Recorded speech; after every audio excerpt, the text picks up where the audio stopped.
स्वामी की जय, आचार्य तुलसी महाराज की जय। हम लोग ज्ञानशाला तेरापन समाज का एक अच्छा उपक्रम है। एक ज्ञान बच्चों के अंदर में बढ़ाने के लिए अमूलक भवन सदर बाजार रायपुर में है।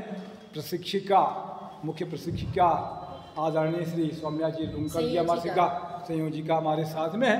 क्रोध मुझे बहुत आता है और ये बच्चे आज ये सीख रहे हैं कि क्रोध को कम करने के लिए क्या उपाय किया जाए।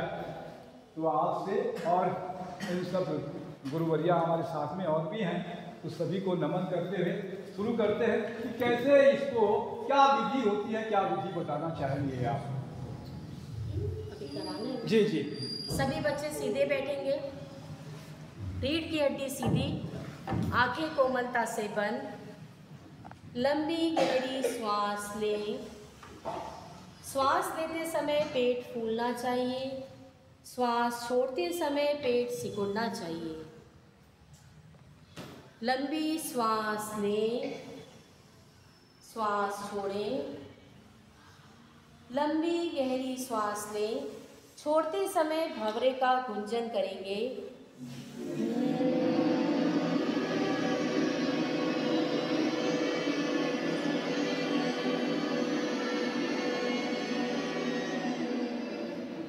लंबी श्वास लें,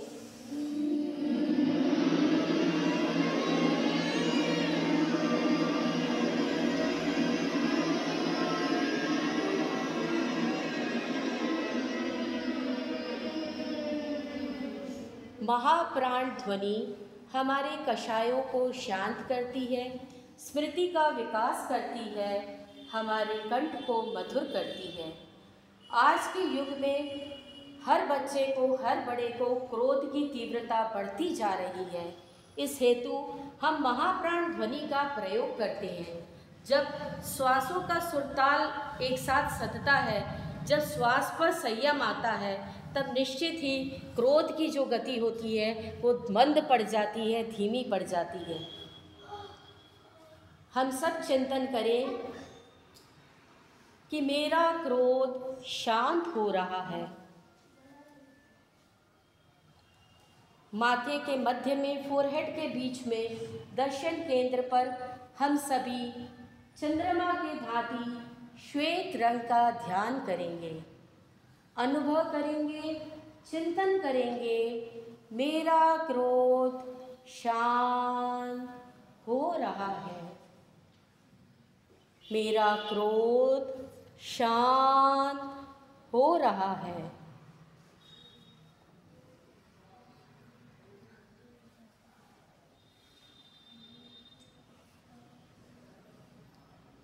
चंद्रमा की भांति श्वेत रंग के परमाणु पूरे मस्तक पर, फोरहेड पर बिखर रहे हैं और क्रोध के परमाणु धीरे धीरे मंद हो रहे हैं। अनुचिंतन करें, क्रोध शांत हो रहा है, मेरे भीतर कषाय शांत हो रहे हैं। क्रोध, मान, माया, लोभ, ये सारे कषाय मुझसे दूर हो, मेरे भीतर शांत हो।